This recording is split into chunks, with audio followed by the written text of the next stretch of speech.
Assalamu alaikum everyone. How are you all? I hope every one of you is fine. I'm here with another lecture, that is lecture number 113 for inter part 1, जिसमें हम लोग unit number 4 liquids and solids में discuss कर रहे हैं. And in this chapter nowadays we are discussing about metallic solids. अपने previous lecture में मैंने आपको इंट्रोडक्शन दिया था कि व्हाट इज़ मेटालिक सॉलिड, और मेटालिक सॉलिड के स्ट्रक्चर को हमने एक्सप्लेन करने की कोशिश की है, स्ट्रक्चर को समझने की कोशिश की है उनकी प्रॉपर्टीज़ के हिसाब से. So there were two theories that we studied in our previous lecture.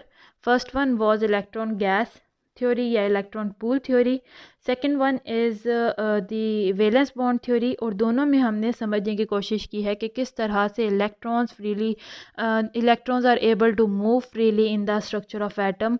और जो वैलेंस बॉन्ड थ्योरी है उसमें हमने कोवेलेंट बॉन्ड के साथ मैचअप किया है मेटालिक बॉन्ड को, और हमने एक्सप्लेन किया है मैंने कि किस तरह से इन दोनों के दरमियान में डिफरेंसेस पाए जाते हैं, कि क्या डिफरेंस है between the covalent bond and metallic bond. कि मेटालिक बॉन्ड हाईली डीलोकलाइज्ड है जबकि कोवेलेंट बॉन्ड बहुत लोकलाइज्ड है. जबकि in the second case I have already told you about जो फर्स्ट थ्योरी हमने पढ़ी है कि किस तरह से वहाँ पे एटम्स जितने भी प्रेजेंट होंगे किसी एक मेटल के अंदर, वो अपने तमाम के तमाम वैलेंस इलेक्ट्रॉन को लूज़ कर देगा, और उसकी वजह से वो electron will move freely among the structure of at that metal. और क्योंकि एटम्स ने इलेक्ट्रॉन को लूज़ कर दिया है, that is why they are converted into positive cations. तो वो पॉजिटिव कैटायंस किस तरह से अपनी प्लेसेस पे एग्जैक्ट डिस्टेंस पे एग्जैक्ट मेजरमेंट पे प्रेजेंट होते हैं, एक जगह पे फिक्स्ड होते हैं, वो हम स्टडी कर रहे हैं मेटालिक सॉलिड के अंदर.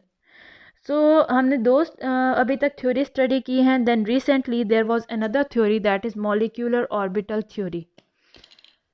अब ये molecular orbital theory third theory है जो हम लोग स्टडी कर रहे हैं in order to understand the structure of metallic solids.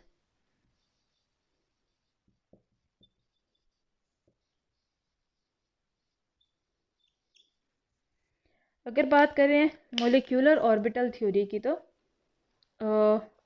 ये रिसेंटली जो है पेश की गई थी, रिसेंटली अप्लाई की गई थी to explain the characteristic of metallic solids, because इनकी करेक्टरिस्टिक्स काफ़ी डिफरेंट है as compared to other solids. जैसा कि हमने आयनिक सॉलिड की बात की थी कि उनके अंदर नॉर्मल सॉलिड स्टेट में वो इलेक्ट्रॉन्स ना होने की वजह से इलेक्ट्रिसिटी को पास नहीं कर सकते एक जगह से दूसरी जगह पे, जबकि ये मेटालिक सॉलिड की प्रॉपर्टी है, they are very good conductors of heat and electricity. तो हम यही करेक्टरिस्टिक्स को देखते हुए इनके स्ट्रक्चर को स्टडी कर रहे हैं कि इनका स्ट्रक्चर किस तरह से बना होगा, और बाकी सॉलिड से डिफरेंट है कि इनकी करेक्टरिस्टिक्स भी बाकी सॉलिड से डिफरेंट नज़र आती हैं हमें. इस थ्योरी के हिसाब से ये जो recently molecular orbital theory was applied पेश की गई थी, इस थ्योरी के हिसाब से जो इलेक्ट्रॉन्स हैं in the completely filled orbitals they are essentially localised. यानी कि अभी तक हमने ये भी बात की है कि सिर्फ एटम्स के वही इलेक्ट्रॉन्स बाहर को निकलते हैं, अपने ऑर्बिटल को क्रॉस करते हैं, अपने ऑर्बिटल को छोड़ के जाते हैं, जो कि वैलेंस इलेक्ट्रॉन्स हैं. सिर्फ वैलेंस इलेक्ट्रॉन की बात हुई है. अंदर जितने भी इलेक्ट्रॉन है, वैलेंस मतलब आउटर मोस्ट शेल. अब आउटर मोस्ट शेल में हो सकता है 1 से लेकर 7 तक जितने भी मेटल्स के अंदर इलेक्ट्रॉन प्रेजेंट हो, 1 से लेकर 2, 3, 4 जितने भी बाहर आउटर मोस्ट शेल में प्रेजेंट होंगे.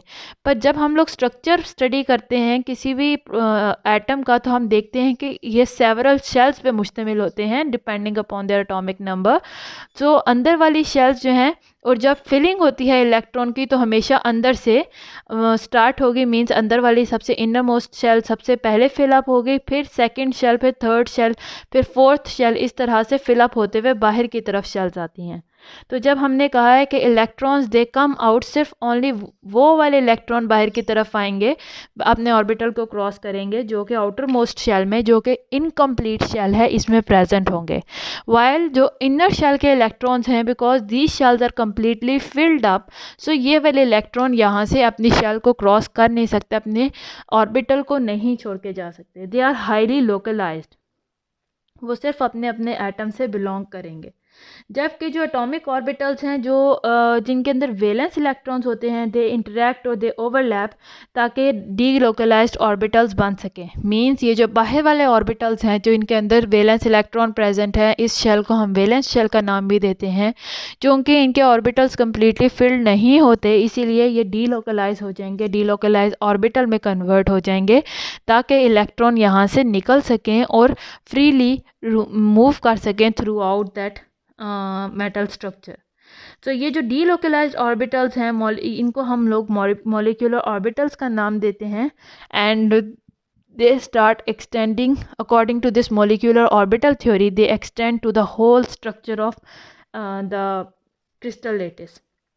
जितना भी मेटल का स्ट्रक्चर होगा, क्रिस्टल लेटिस होगा, थ्रू आउट द स्ट्रक्चर ये डीलोकलाइज्ड ऑर्बिटल्स जो हैं स्प्रेड होना शुरू हो जाते हैं। मींस हर एटम के अंदर इस तरह के डीलोकलाइज्ड ऑर्बिटल्स क्रिएट होना शुरू हो जाते हैं। सो ये जो एक कम्बिनेशन बनता है एटॉमिक ऑर्बिटल का, because of it they produces a large number of closely spaced states. Means ये एक लार्ज नंबर ऑफ स्टेट्स बना देंगे, दे आर क्लोजली स्पेस्ड, जिसमें इलेक्ट्रॉन्स यहाँ पे क्या हैं, they are able to move freely throughout the metal structure, जबकि एटम्स जो हैं वो अपने डीलोकलाइज्ड ऑर्बिटल्स बना देंगे।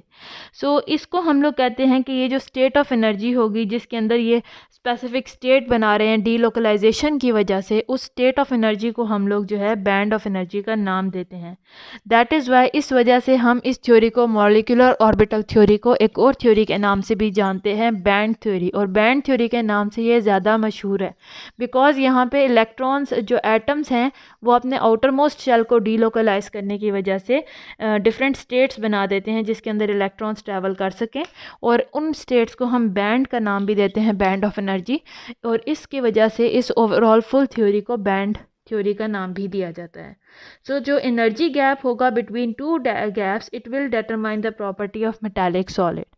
तो उनके जो गैप होगा बिटवीन, यानी कि एक बैंड बना एनर्जी का, फिर सेकंड बैंड बना, थर्ड बैंड बना, तो उनके दरमियान में जो एनर्जी का गैप होगा फर्स्ट और सेकंड बैंड में, सेकंड और थर्ड बैंड में, वो डिफाइन करेगा कि पर एक मेटालिक सॉलिड की असल में प्रॉपर्टीज़ कैसी होंगी, वो किस तरह का बिहेवियर शो करता है। So these were the three theories जो कि मैंने एक्सप्लेन की हैं about the metallic solids. First theory में हम लोगों ने देखा है, उस थ्योरी को हम लोग इलेक्ट्रॉन पूल या इलेक्ट्रॉन गैस थ्योरी भी कहते हैं। वो थ्योरी मैंने अपने प्रीवियस लेक्चर में भी बताया था। It was proposed by Drude and Lorentz, it was extended by Lorentz in 1923। और उस थ्योरी के हिसाब से हर एटम जो है, जो मेटल क्रिस्टल के अंदर प्रेजेंट है, वो अपने आउटर मोस्ट वैलेंस इलेक्ट्रॉन को लूज़ करते हैं, और वो इलेक्ट्रॉन किसी पर्टिकुलर एटम या आयन से रिलेटेड नहीं होने की वजह से they are able to move freely throughout the structure. And यहाँ पे ये जो आयंस बने हैं, जो कैट आयंस हैं, यानी कि जो एटम जिन्होंने अपने इलेक्ट्रॉन को लूज़ किया है, they are held together by the metallic bond. अब ये मेटालिक बॉन्ड होता क्या है, इसको एक्सप्लेन करने के लिए एल पॉलिंग ने अपनी थ्योरी पेश की थी, जिसे हम वैलेंस बॉन्ड थ्योरी का नाम भी देते हैं। उन्होंने रिलेट किया था मेटालिक बॉन्ड को विद द कोवेलेंट बॉन्ड। उनके हिसाब से जो मेटालिक बॉन्ड और कोवेलेंट बॉन्ड है, दोनों एक जैसे ही हैं नेचर में, दोनों के अंदर इलेक्ट्रॉन की शेयरिंग होती है, और उस शेयरिंग की वजह से बॉन्ड बनता है, जिसकी वजह से जो एटम्स हैं या पार्टिकल्स हैं एक दूसरे के साथ मजबूती से बने रहते हैं एक स्ट्रक्चर के अंदर। हाउएवर जो डिफरेंस उन्होंने बताया था मेटालिक बॉन्ड और कोवेलेंट बॉन्ड का, वो ये था कि कोवेलेंट बॉन्ड लोकलाइज्ड होता है, यानी कि किसी दो पर्टिकुलर एटम्स के दरमियान में शेयरिंग की वजह से वो बॉन्ड बनता है, जबकि जो मेटालिक बॉन्ड है वो डीलोकलाइज्ड है, यानी कि it separates through out the structure of atom. किसी दो या तीन स्पेसिफिक एटम्स के बीच में नहीं प्रेजेंट होगा, बल्कि जहाँ जितने भी एटम्स होंगे मेटल के, सब के दरमियान में ये मेटालिक बॉन्ड प्रेजेंट होगा। देन कम्स अनदर थ्योरी, जिसे हम लोग मॉलिक्यूलर ऑर्बिटल थ्योरी या फिर बैंड थ्योरी भी कहते हैं। ये सबसे रीसेंट थ्योरी है जो कि पेश की गई थी। इसमें कहा गया है कि सिर्फ जिस तरह पहले थ्योरी में भी बताया गया था कि सिर्फ वैलेंस इलेक्ट्रॉन्स हैं जो कि डीलोकलाइज होते हैं, जबकि बाकी के जो इंटरनल इलेक्ट्रॉन्स होंगे, इंटरनल कम्प्लीटली फिल्ड शेल्स होंगी, वो हाईली लोकलाइज्ड होंगी। मींस वहाँ से इलेक्ट्रॉन नहीं निकलेंगे, वो हर एटम की अपनी सेपरेट है। लेकिन अगर हम लोग आउटर मोस्ट शेल की बात करें तो हर एटम की जो आउटर मोस्ट शेल होगी वो डीलोकलाइज होना शुरू हो जाएगी, डीलोकलाइज ऑर्बिटल में कन्वर्ट हो जाएगी। तो सम ग्रुप ऑफ एटम्स की एक डीलोकलाइज्ड ऑर्बिटल, इस तरह से through out the crystal lettuce ये डीलोकलाइज्ड ऑर्बिटल स्प्रेड होना शुरू हो जाएंगी और इसकी वजह से ये different states of energy create कर देंगी। सो उस स्टेट ऑफ एनर्जी जो कि क्रिएट हो रही हैं इसको हम लोग बैंड ऑफ एनर्जी भी कहते हैं, और इस बैंड ऑफ एनर्जी की वजह से इस थ्योरी को बैंड थ्योरी भी कहा जाता है। तो यहाँ पे एनर्जी का गैप भी होगा between, means if there are 2 और 3 बैंड्स, तो हर 2 बैंड के दरमियान में एनर्जी का गैप आपको देखने को मिलेगा। वो एनर्जी का गैप किस तरह का होगा वो डिटरमाइन करेगा the properties of the metallic solid, because there are number of metals, और वो किस तरह से उनके अंदर प्रॉपर्टीज़ चेंज होती हैं from one metal to another. क्या रीज़न है कि उनमें चेंजेस आपको देखने को मिलती हैं, वो बैंड थ्योरी एक्सप्लेन करती है कि जिस तरह का एनर्जी गैप होगा उसी हिसाब से मेटल की करैक्टरिस्टिक्स भी चेंज होती जाएंगी।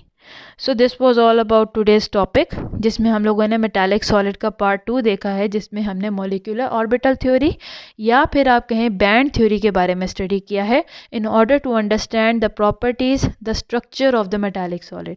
आई होप कि ये लेक्चर आपको समझ आया हो। अगर यहाँ तक कोई भी कन्फ्यूजन है तो आप मुझसे कमेंट सेक्शन में पूछ सकते हैं।